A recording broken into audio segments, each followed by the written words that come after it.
And now we're going to the sacred cow of save money.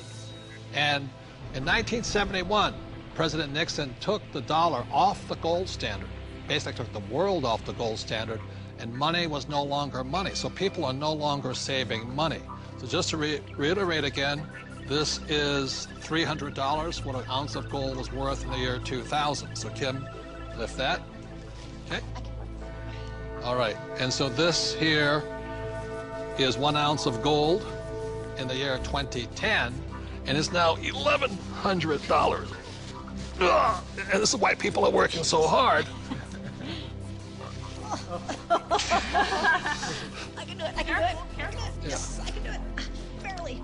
So the big reason I've said in my books for years that savers were losers is very simply because in 1971, the dollar stopped being money, it became debt.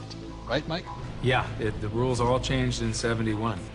Before then, somebody, when they became working age, they could expect to put away 10% a year, and by the time they got into their 60s, they could retire on their savings account and expect to live off that interest. And in '71, everything changed, and they started creating currency on a massive scale. Worldwide. Ever since then, worldwide. And that is what causes inflation and the loss of purchasing power. So people thinking that they can retire, you know, back in the 50s, if you got $100,000 or $50,000, you could retire on that. Yeah.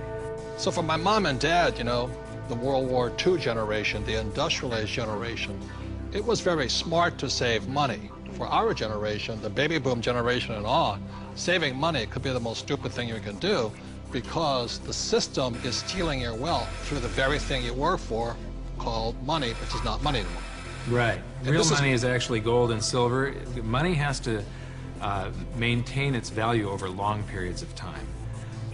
Currency doesn't have to. And this is historically, has always been, for thousands of years, this has been money. 5,000 years, this has been the predominant currency. It became money when somebody minted it into coins in Lydia in about 680 BC.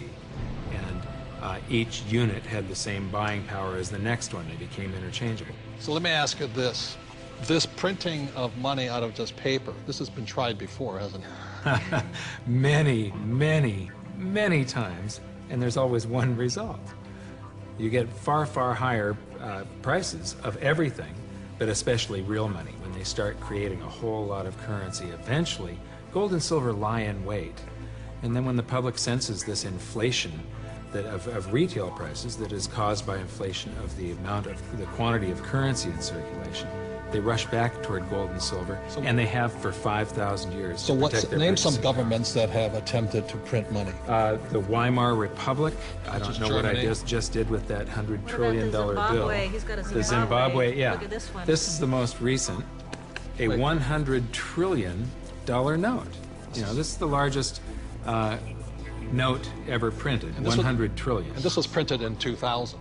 Yeah, but when Zimbabwe was created as a country, when it went from Rhodesia to Zimbabwe, they were, the Zimbabwean dollar was on parity with the US dollar. $1 US was the same as a Zimbabwe dollar. This doesn't buy anything today. It doesn't buy a cup of coffee. What, doesn't even buy a cup of coffee? No. In fact, they have ruined it by putting ink on it. You can't write you can't write a list, so it would have been more valuable at this point if it was blank. Right. See, the Greeks did the same thing when they started clipping coins. They just take the silver off of it. The Romans tried it, the English tried it, the Germans tried it, the Chinese tried it, and now the US is trying it. Yep. And so that's why saving money is probably the biggest mistake you could make right now, because today money is no longer money. It's now debt. I can vouch for that because my leg is now numb. So all currencies throughout the world are in trouble, the same way this Zimbabwe dollar is in trouble. And that's the problem with saving money. After 1971, it was no longer money.